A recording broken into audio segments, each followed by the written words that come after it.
My brother Kevin had always been an outdoorsy person. Growing up, he would wander into the woods behind our parents' property and stay there for hours at a time. He always said that being surrounded by nature brought him a deep sense of peace. A few months ago, everything started to unravel for him. Within 6 weeks, he lost his girlfriend, his job, and his apartment. Eventually, he moved back home with me and our parents to try and get back on his feet. It was hard to see him like that. Kevin was never what you'd call an eternal optimist, but the small spark he usually carried was completely gone. One night in early spring, I found him sitting at the kitchen table in the middle of the night. He was slowly picking at a cold slice of pizza, and it was the first time I'd seen him eat almost anything in days. I told him that maybe he should get back outside, take a few hikes, or even do a solo camping weekend. I said I'd noticed how low he'd been lately, and maybe reconnecting with the world could help him feel like himself again. At the time, I wasn't sure he was really listening, but he took a bite of pizza, squeezed my hand, told me he loved me, and quietly went back to his room. The next morning, he announced to our parents that he was going to hike the Appalachian Trail. My mom was hesitant. Kevin told her that he knew himself well enough to understand that sitting alone in his bedroom was causing him more stress than being out in the one place that had always made him feel calm. My dad said that as long as Kevin checked in every few days, he didn't see an issue. He pointed out that Kevin wasn't inexperienced. Kevin had been a Boy Scout, then an Eagle Scout, and eventually a dedicated camping enthusiast. "People do that hike all the time, Kathleen," my dad said. "If it were that dangerous, nobody would be bragging about it." I don't know why those words stuck with me, but maybe it was the way Kevin seemed to brighten a little after my dad gave his blessing, even if it was indirect. The next 2 weeks were spent helping him pack, registering the hike, and buying a plane ticket to Georgia, where he would begin. The night he left, our mom was a wreck. She fussed over him like he wasn't a grown man, asking repeatedly if he had everything he needed.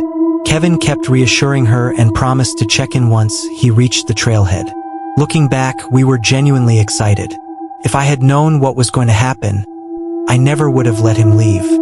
Kevin called just like he said he would, right as he began the trail. He even sent a photo to our family group chat. Purple blue mountains behind him, lush greenery everywhere. He gave a thumbs up and wore his usual slightly off-center smirk. "I finally made it," he wrote. "Love you guys. I'll check in when I get better reception." Over the next few days, Kevin sent photos and short videos, mostly of his surroundings. Sometimes he'd send a selfie with the caption, "Proof of life." As time went on, the updates slowed. What had been daily messages became texts every 3 or 4 days. My dad blamed spotty cell service, which made sense. And it wasn't like the messages stopped completely. From the photos and brief updates, Kevin seemed to be making good progress. About a month and a half into his hike, we realized it had been nearly 2 weeks since we'd heard from him. We contacted the authorities and shared everything we knew. Based on the information, though, it was hard to say he was truly missing. From their perspective, Kevin had gone off-grid intentionally. Launching a full search and rescue operation would cost thousands and could waste resources. They agreed to notify ridge runners and told them to have Kevin contact us if they saw him. My mom was furious, but I couldn't fully blame the police. We had no evidence that Kevin wasn't content out there. A few days later, a text finally came through. It was just a photo of a sunset with the words, "Everything is okay here." That became the new normal. Long stretches of silence, just long enough for my mom to panic, followed by a blurry photo and a vague caption like, "Look what I saw today," or "Wish you were here." One night, while scrolling through the photos he'd sent earlier in the trip, I noticed something strange. In every picture from before we contacted the police, there was a black smudge in the background. It was too blurry to identify and didn't look like an animal or motion blur. But after the photo sent once we thought he was missing, the smudge was gone. Kevin came home earlier than expected, without warning anyone. During dinner one night, there was a loud, sharp knock at the door. My dad answered it, and there was Kevin. His hair was long and stringy. A patchy beard covered his cheeks and jaw. His lips were cracked and dry, and his gums were coated in dried blood. He was painfully thin, at least 30 pounds lighter, and he hadn't been big to begin with. His clothes were filthy, caked with mud and debris.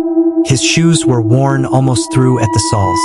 My mom made a sound somewhere between a gasp and a yelp and rushed to him. The smell coming off his body was overwhelming. It made me gag. It was like rotting meat soaked into his skin. My dad stared in shock. When Kevin finally spoke, his voice was dry and raspy, like he hadn't used it in weeks. "Mom," that was all he managed before collapsing into her arms.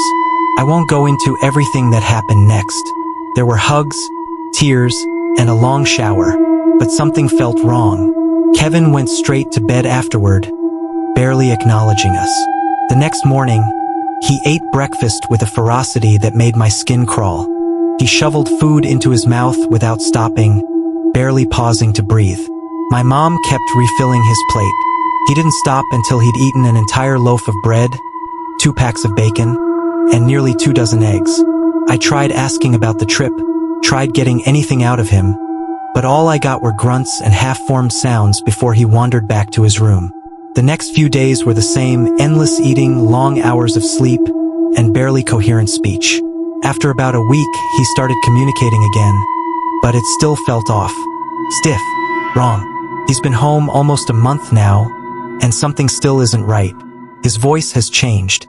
It's still his, but there's something layered underneath, like another voice trying to speak through him. He moves around the house stiffly, like his joints are locked, and he refuses to see a doctor.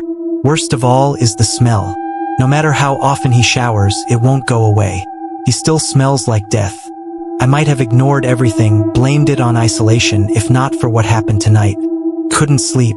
That feeling of dread hasn't left me since he came back.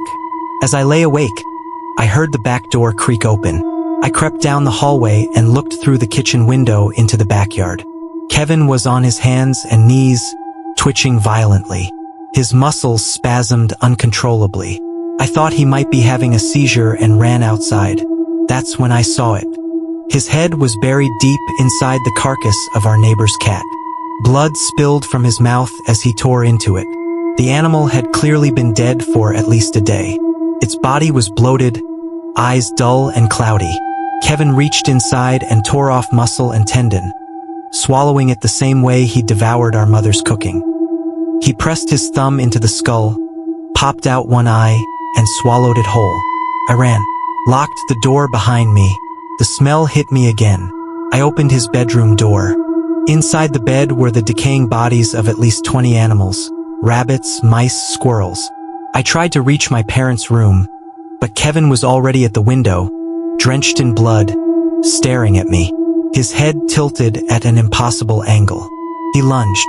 The police later said it was a mental break. Parasite. Psychosis. They're wrong.